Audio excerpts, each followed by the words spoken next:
복잡한 정치권 이슈를 한 칼에 정리하는 시간이죠. 한 칼 토론. 오늘도 공론센터의 장성철 소장 그리고 김준일 시사평론가 나오셨어요. 어서 오십시오. 네, 안녕하세요. 오늘 가장 뜨거운 이슈부터 바로 들어가겠습니다. 최상병 특검법 재표결. 이게 뭐 맞으냐 뭐 그르냐 이런 이야기는 우리가 그동안 한참 했으니까 오늘 그거 말고 차 떼고 포 떼고 직접적으로 관전 포인트 질문 드립니다.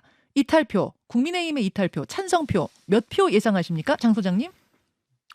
예상하기가 어렵다라고 말씀드리겠습니다. 그러니까 어. 어찌 보면 지난번 이재명 당대표 체포 동의안이 국회에서 가결됐을 때에 그러한 이변이 나올 가능성도 높아졌다라고 볼 수밖에 없습니다. 그러니까 많은 분들은 부결될 거야라고 제 예상을 많이 하시지만 네. 이 투표 절차 때문에 음흠.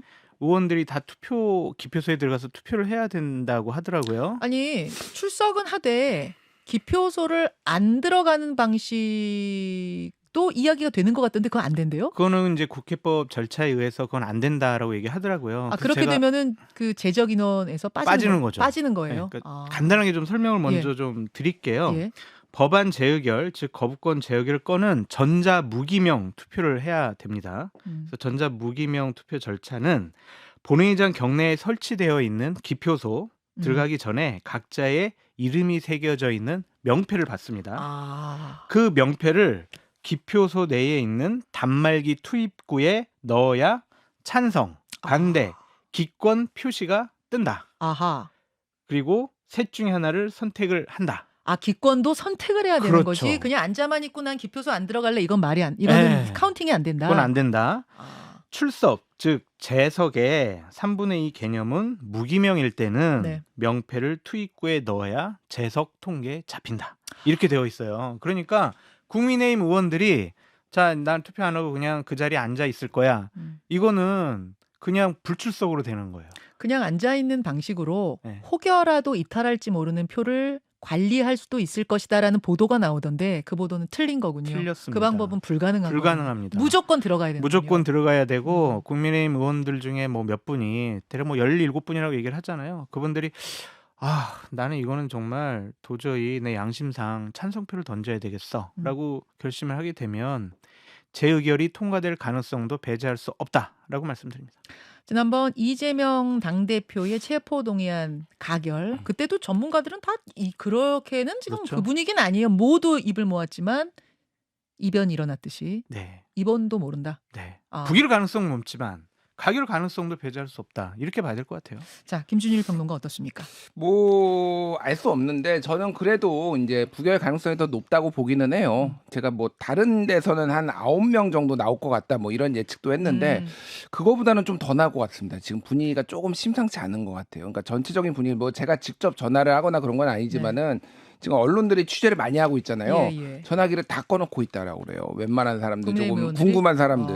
아 그러니까 궁금한 예, 그러니까 이 사람이 소위 말해서 아리까리하다 뭐 이런 표현들. 알쏭달쏭 알쏭달쏭 예. 뭐 이런 분들이 거의 다 지금 연락이 안 되고 있다라는 건데 제가 어제 눈에 띄는 게 하나가 있었어요. 이게 거의 언론 보도가 안 됐는데 하태경 의원이 페이스북에 글을 하나 올렸어요. 뭐라고요? 자기는 최상병 특검 반대한다. 국정조사해야 된다. 아 근데 이게 이제 본인의 소신이고 신념일 수도 있는데 예. 저는 뭐 이렇게 봤어요. 이거를 그건 제가 해석입니다. 뭐냐면은 이게 지금 심상치 않구나. 이게 만약에 이게 되면은 색출 작업 들어갈 거예요, 분명히. 이게 막 난리가 나고 추경호 원내대표 사퇴해야 되고요. 뭐 이렇게 가결이 될 경우에는 그러면은 이제 지금 의심을 받을 수 있는 사람들 중에 한 명이 하태경 의원이에요. 그러니까 본인이 오히려 약간 방어막을 친 거 아닌가 저는 이렇게 읽었어요. 그러니까. 왜냐면 이제 당에 쓴소리도 많이 했던 뭐 이런 의원들도 혹은 낙선한 의원 중에 이탈표가 많이 나오지 않겠는가 그렇죠. 전망하니까. 예, 그러니까 이제 오히려 이게 그 분위기가 심상치 않구나라고 오히려 반대로 저는 읽었습니다. 그래서 이거 뭐 가봐야 할 것 같은데 진짜 이재명 대표 그 체포동의안 때처럼 깜짝 가결될 가능성 배제할 수 없을 것 같아요. 아 물론 부결 가능성이 더 높지만 예. 가결 가능성 배제 못한다가 두 분의 공통적인 전망. 그럼에도 불구하고 9표 정도를 가장 가능성 높게 보시는 거예요? 예, 뭐 그러니까 9표 정도로 봤는데 네. 그러니까요. 그게 이제 더블이 흔들린다, 되면은 그것도? 더블이 되면은 이제 그게 되는 거죠. 예. 알겠습니다. 만약 지난번 그 이재명 대표 때처럼 모두의 전망을 뒤엎는 가결 상황이 온다면 그 다음에는 전국이 어떻게 돌아가는 거예요? 말씀드렸듯이 지난번에 네. 그러니까 약간 뭐 완전 똑같은 상황 아니지만 이재명 대표 이제 체포동의안 네. 뭐 이렇게 됐을 때 당내 상황과 이제 전국 상황을 좀 분리해서 보면은 그때 이제 원내대표 박광원 원내대표 사퇴하고요. 당 내에서 엄청나게 후폭풍이 불었습니다. 그래서 책임을 지고 사퇴할 지도부가 있을 것이고 황우여 이제 비대위도 상당히 흔들릴 거예요. 지금은 나름 순항하고 있잖아요. 네네. 그런데 이제 이거를 이제 계속 체제를 갈 것이냐 아니면 전당대회를 빨리 해야 되는 거 아니야? 지금 한가하게 지금 뭐 8월 얘기하고 있을 때 아닌 거 아니야? 막 이런 식으로 굉장히 많은 일들이 좀 벌어질 수 있을 것 같고 전국이야 뭐 이제 바로 이제 특검 그러면 임명해야 되는 거죠. 그러면 민주당에서는 이제 그거부터 하겠죠. 그리고 특검 임명하면서 김건희 여사 특검법도 이제 개원하면은 또 이제 추진을 할 테고. 그러니까 대통령은 거의 뭐 궁지에 몰릴 테고. 글쎄요, 뭐 탈당을 하실지 안 하실지 모르겠으나 뭐 굳이 탈당을 할까? 지금 탈당해서 얻는 이득은 별로 없어서. 자, 네. 그 이야기로 좀 넘어가 보겠습니다. 그러면 홍준표 대구시장이 SNS에 또 길게 글을 주말에 쓴 겁니다. 보여주십시오. 예. 여당이 대통령 보호하지 못하고 질의멸렬하면 윤 대통령은 중대 결심을 하지 않을 수 없을 것이다. 이런 이야기를 하면서 지금 이제 이 특검 재표결에 대해서 국민의힘 의원들한테 이제 찬성 뭐 이런 이야기 하는 것에 대한 경고도 있는 것 같고 또 뒤로 가보면 말이죠. 외부에서 들어온 정체불명의 사람으로 인해 혼란으로 가는 건 가당치 않다. 요건 또 이제 한동훈 전 비대위원장을 좀 비판한 것으로 보이고 장 소장님 어떻게 읽으셨어요? 근데 괜찮으시겠어요? 왜요? 홍준표 시장님 우리 방송 매번 들으시는데 아니 뭐 또 이렇게 SNS를 그대로 해석한 거니까. 그러니까 홍준표 시장께서는 2027년 네. 대선에 나가는 것이 주요 목적인데 지난번 당원 투표에서 졌기 때문에 당원들의 마음을 얻으려면 윤석열 대통령 편을 좀 들어주는 모양새랑 이미지를 주는 것이 다음번 당내 경선에서 유리하지 않을까. 뭐 그런 판단도 하신 것 같고 이런 얘기 또 들으시면 삼류평론가 또 잡설한다고 하실 것 같은데 말하기가 참 위축되네요. 뭔데요? 그러니까 이제 그러한 이제 생각도 있는 것 같고요. 또한 뭐 대통령을 여당원들이 보호해야지 저런 말씀은 본인이 이제 지도부적인 입장에 있으니까 저런 말씀을 하신 것 같은데 좀 적절한가라는 좀 생각이 들어요.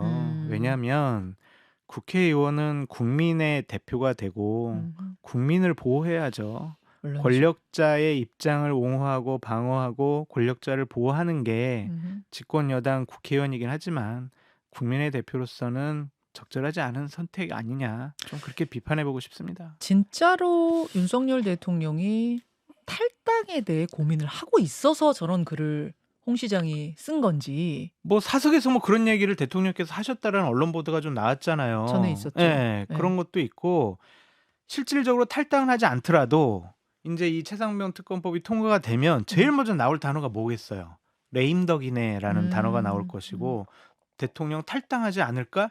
이런 언론 기사, 분석 기사 계속 나올 거예요. 대통령실 관계자 멘트 받을 거고 당내 다른 뭐 중진, 비주류 얘기 다 나올 거 아니겠습니까?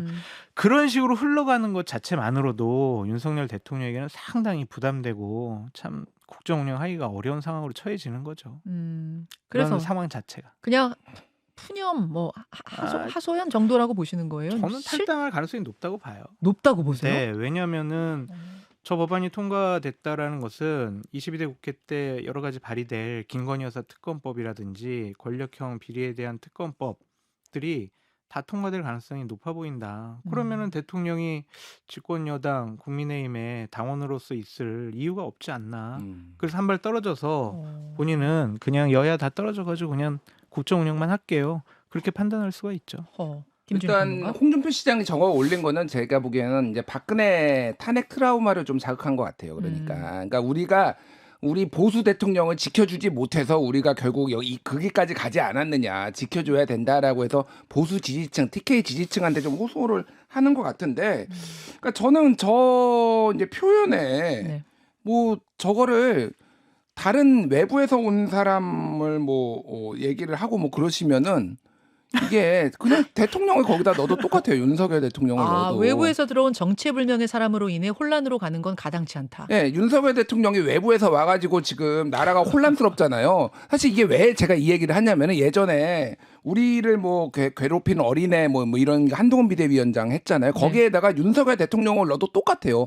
똑같이 수사해가지고 우리를 괴롭혔는데 다들 머리를 조아리고 있고 사실 그래서 약간 소위 말해서 고도의 디스가 조금 약간씩 들어가 있어요. 최근에 윤석열 대통령에 대한 미묘한 돌려가기가 항상 이제 홍준표 시장은 들어가 있는 거 물론 하나가 그거는 있고. 김준일 평론가의 네. 해석이지. 또 그거 쓰신다, 시장님하고 쓰셔. 인터뷰한 건 아니니까. 정호는 계속 그렇게 읽혀요. 그러니까 그래요? 예, 그렇게 읽히고 저만 그 얘기를 하는 게 아니라 꽤 많은 분들이 그 얘기를 합니다. 아니 그럼 약간. 한동훈 전 비대위원장하고 윤석열 대통령을 동시에 지금 디스하는 것이다? 왜냐면은 예전에는 같이 포지션이 같아요. 그냥 사실은 한동훈을 뭐 이렇게 모시고 떠받드는 게 잘못됐다라는 거는 그 뿌리로 가면은 윤석열을 모신 게 이게 뿌리가 잘못됐다라는 거예요. 그러니까 그런 얘기들을 예전에 내가 당에서 이렇게 오랫동안 헌신을 했는데 내가 여론조사는 이겼는데 당심을 이렇게 네. 지고 뭐 그러면서 푸념도 하고 그랬잖아요. 네. 약간 그런 게 있고 저는 일단은 우리 장성철 소장님하고는 여기서 완전히 의견이 대립되는데 탈당 안 합니다.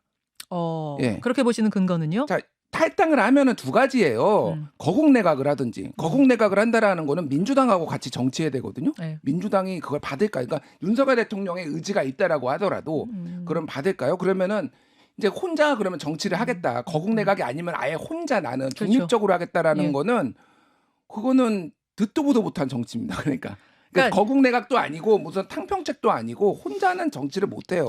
당이 네. 너무 나를 안 도와주고 이러니 나는 혼자 하겠다라는 것은 이론적으로는 성립할지 모르지만 현실적으로 불가능.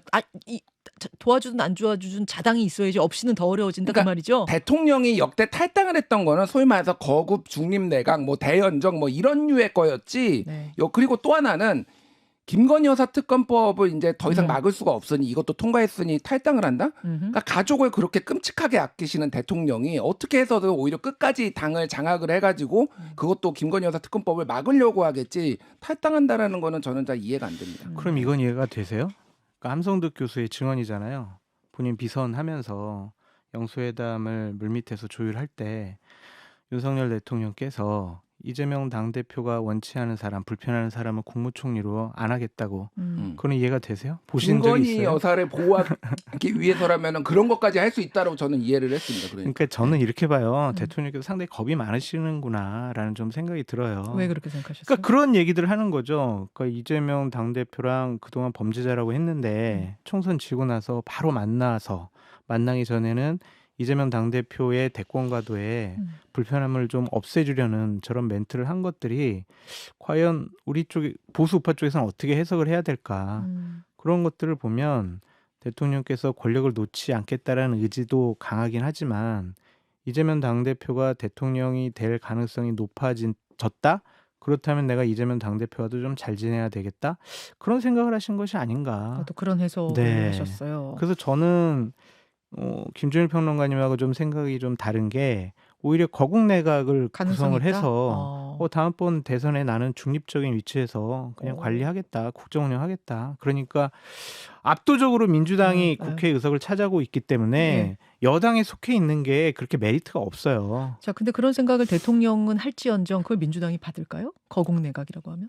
뭐 받을 수도 있고 안 받을 수가 있겠죠. 그거는 대통령 하기 나름일 텐데 만약 민주당에서 국무총리 추천하는 것에 대해서 대통령이 받아주면은 거국내가 구성됐다고 볼 수밖에 없는 것이죠. 혹은 민주당은 뭐 부정적인 생각 갖고 있더라도 대통령은 지금 머릿속으로 그 생각을 하실 수는 있을 거다. 그렇게 보신다는 그렇게 거죠. 좀 읽혀지는 부분이 있어요. 그러니까 이거는 제가 짧게 말씀드리면은 그게 가능하려면은 노무현 정부 때 박근혜 대표하고 대연정 했어요. 그러니까 혼자 할 수 있는 게 아니에요. 저거는. 그러니까 같이 상대가 받아줘야 되는데 민주당이 지금 상황에서 그걸 왜 받아줍니까? 그러니까 지금 특검하자고 난리고 지금 뭐 이 온갖 거 지금 국정조사 특검 다 하자라고 그게 최우선이다라고 이미 지지자들 다 얘기해놨는데. 알겠습니다. 알겠습니다. 홍준표 시장이 던진 SNS 어떤 돌멩이 하나가 이렇게 지금 또 큰 파장을 일으키고 있는데요. 민주당 이야기로 좀 넘어가 보죠. 지금 민주당에서는 갑자기 종부세 폐지를 놓고 논란이 막 일기 시작했어요.